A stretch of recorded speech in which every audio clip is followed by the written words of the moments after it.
Hello, space friends. Captain Snuggles here, bringing you another episode of X4 Oversimplified. This game is insanely complicated. Any video less than 5 hours long is probably oversimplified, so I can slap that label on anything, but I really am going to try to boil things down to the bare minimum, and then boil them down some more. This series is mainly meant for new players, not as a comprehensive guide, but just as a solid foundation to lay the groundwork for future learning. Last time we covered the fundamentals of fleet setup. This episode, we'll be building on those fundamentals, covering the basics of ship loadouts and fleet compositions for military fleets. In the last video, I requested that new players not pay attention to fleet setups posted in the comments. That was partly because it's more fun that way, but partly for another reason, which is that sometimes people post genuinely awful fleets.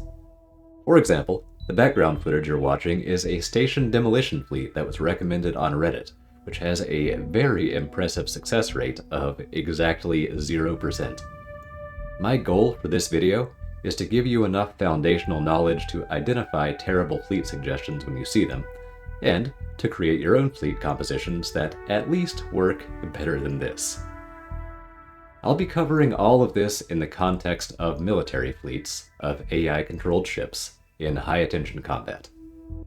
AI controlled because the player can make anything work, fleets because the AI always benefits from having company, military fleets because they're much more complex than civilian fleets, and high-attention combat because it's much more complex than low-attention combat.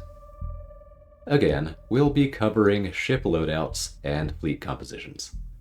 Simply put, ships plus equipment equals loadouts, and loadouts plus assignments equals compositions. We covered assignments last time, which means we have 4 terms left to cover this time, so buckle up. Bear in mind that the info on ships and equipment will be nowhere near comprehensive, just enough to lay the groundwork for our discussion on loadouts and compositions, but I will provide links to more detailed guides in the top right. Now, without further ado, let's jump into it, starting with equipment. Hopefully the in-game tutorials have taught you how to navigate the equipment screen. You can see the overall stats of your selected loadout in this ship information panel, and you can find details on each individual piece of equipment by right-clicking it and going to its encyclopedia page. As we click through these panels, you'll see that a lot of equipment has multiple tiers, Mark 1, Mark 2, etc. As you increase tiers, performance improves, but cost skyrockets, leading to an overall decrease in cost effectiveness. Even within the same tier, more expensive items tend to be less cost effective than cheaper ones. That doesn't mean you shouldn't use them, just be aware that the more credits you spend, the fewer stats you're purchasing with each credit.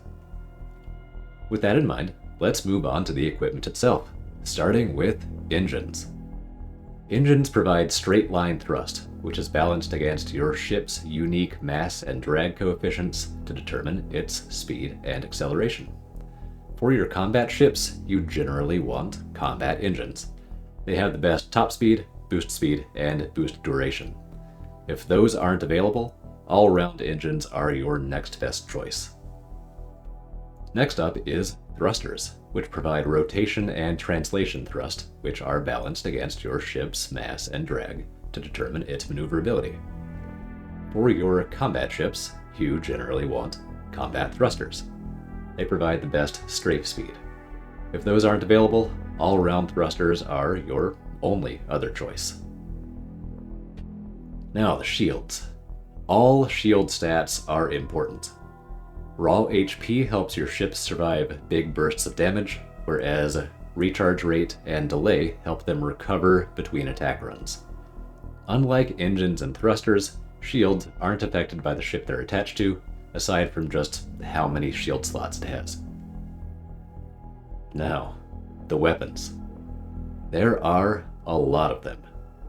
You can get a general idea of what a weapon does by looking at its icon and by checking its stats on the ship information panel, and you can get a much more detailed look by going to its encyclopedia page. That said, there's still a lot of information lacking from both those sources, so you may want to check out an in-depth guide. In this video, I'm going to oversimplify by classifying weapons as light, medium, heavy, and missiles. Light weapons are fast and accurate. They have generally high rate of fire, high projectile speed, low damage per shot, and low heat generation, meaning they trade burst damage for accuracy and sustained DPS. The archetypal light weapon is the pulse laser. Heavy weapons are the opposite. They have a slow rate of fire, slow projectile speed, high damage per shot, and high heat generation, trading accuracy and sustained DPS for overwhelming burst damage. The archetypal heavy weapon is the plasma cannon. Medium weapons are in between, with average stats all around. The archetypal medium weapon is the bolt repeater. Missiles are the pay-to-win option. You have to buy or build them, but if you bring the right type of missile, you gain a huge advantage. There are a lot of different types, so it's a good thing we have guides. Now, there are meta weapons in every category, but you're really spoiled for choice here. There are tons of weapon options, some with unique special effects, some that dominate in certain scenarios, and plenty that are just plain cool, so don't be afraid to experiment. Turrets. These can rotate and fire independently of the ship's main weapons, depending on your turret settings. The defend setting shoots things that shoot you, and the other settings operate exactly as labeled. Medium flak turrets are the gold standard in fighter defense, and large plasma is the gold standard for anti-capital work, but there are other usable options for both. Consumables. If you're using missiles, or your ship can carry drones, or you want to hot drop 200 laser towers on some fools, this is where you come to get that equipment. And crew. The bigger the ship is, the more important the crew becomes.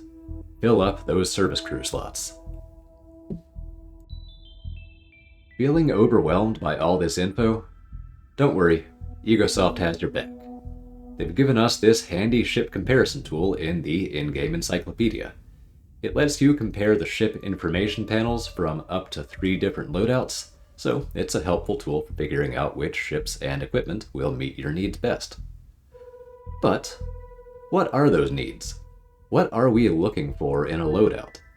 Well, it depends on the role you're trying to fill, the assignment you plan to give your ship. Interceptor loadouts need high speed to catch small, fast targets, plus weapons accurate enough to hit those targets. They also need either burst damage to win the fight in the opening salvo, or agility to win in a protracted dogfight. Bombardment loadouts also need to be able to catch their targets, but what they really need is damage, because they have to break the shield regeneration of capital ships. They also need either enough defense to absorb incoming turret fire, or enough agility to dodge it. Defend and attack are general purpose assignments. If you know what you'll be fighting, you might choose a loadout that looks like intercept or bombard, although you can drop the speed requirement if you're on defense. If you don't know what you'll be fighting, you might pick a multi-role loadout with balanced stats across the board. And if you're attacking stations, you either want very long range or a bombardment loadout on steroids. The last assignment that might have a specialized loadout is the flagship, Fleet Commander. There's a lot of variability here, but you always want your flagship to be tanky, and you usually want it to be just a little slower than its subordinates to keep your fleet from getting spread out. Now, armed with some basic knowledge about equipment and loadouts, let's talk about the ships themselves. Again, this will be specifically in the context of the ship's use in military fleets. We're going to go through each ship class, talk about its defining traits, and cover just 1 or 2 loadouts that it's especially well suited or especially poorly suited to. We're just discussing the standard lowest hanging fruit here. There are a lot of other roles and a lot of other loadouts. Plenty of room to get creative, but this is a starting point for your theory crafting. We'll start small and work up. Small combat ships include scouts, fighters, and heavy fighters. Scouts are fast and flimsy, not built for combat, but you can make them work in attack or bombardment roles, specifically with torpedo launchers. Standard fighters generally have high speed, high agility, decent offense, and low defense. They're extremely cost-effective with interception loadouts using light weapons. Heavy fighters generally have decent speed, decent agility, great offense, and good defense for their size. They're extremely cost-effective with bombardment loadouts using heavy weapons. Also, the toughest standard fighters and the fastest heavy fighters sometimes end up with multi-purpose loadouts, using medium weapons or mixed weapons.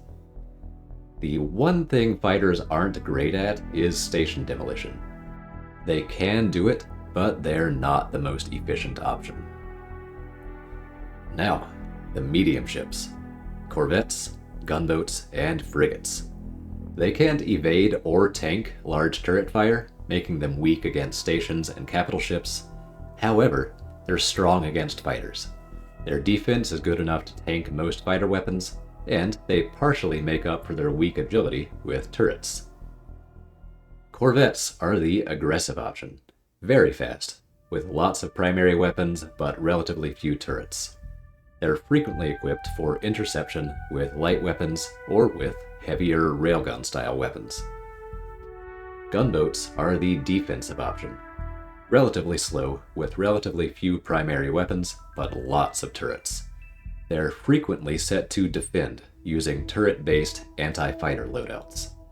Black turrets are the standard, sometimes paired with one or two fast and accurate turrets like beams. Frigates are the utility option, with a fighter dock, drone capabilities, and very high missile capacity. They have a lot of potentially useful loadouts, but missiles are their specialty. Moving up a size class. When we talk about large combat ships, we're almost exclusively talking about destroyers. Destroyers can fill almost any role with the right loadout. Their most unique role is station demolition, using their main batteries and plasma turrets with the attack for commander assignment. They can use a similar loadout to bombard capital ships, and they can equip more accurate turrets to screen against enemy fighters with the defend command. Now, we're moving on to the really big boys. Battleships can pull off some very flashy plays under player control, but under AI control in high attention combat, they're mainly just extremely strong turret platforms. The Asgard's tough defense and the Erlking's insane offense allow them both to absolutely dominate the space immediately around them, which makes them well suited to anchoring the fleet in the flagship role. Moving on, fleet auxiliary ships are the only class of vessel that can repair, rearm, and re-equip any ship, even other capital ships.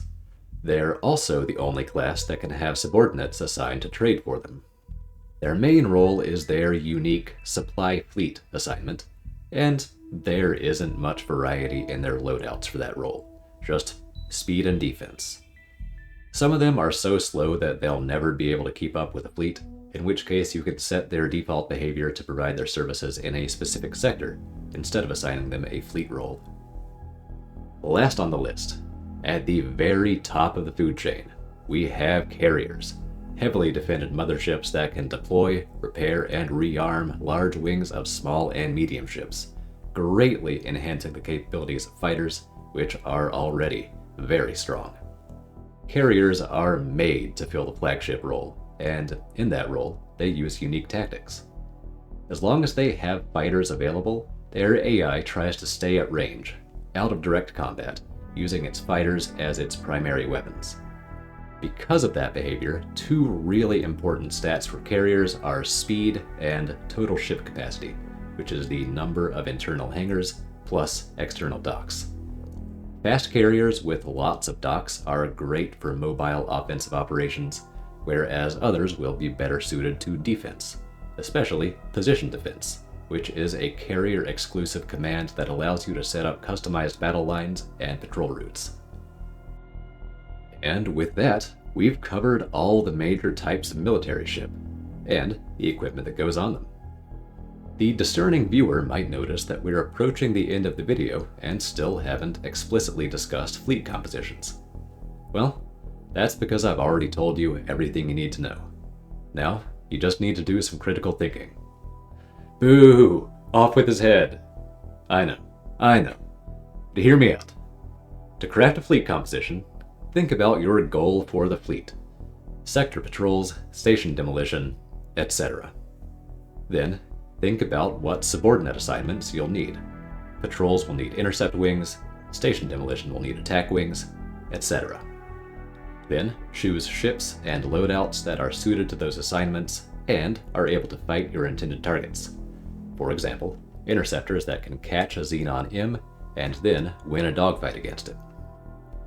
At this point, you should also choose a flagship that supplements the fleet in some way, like a carrier to support your interceptors.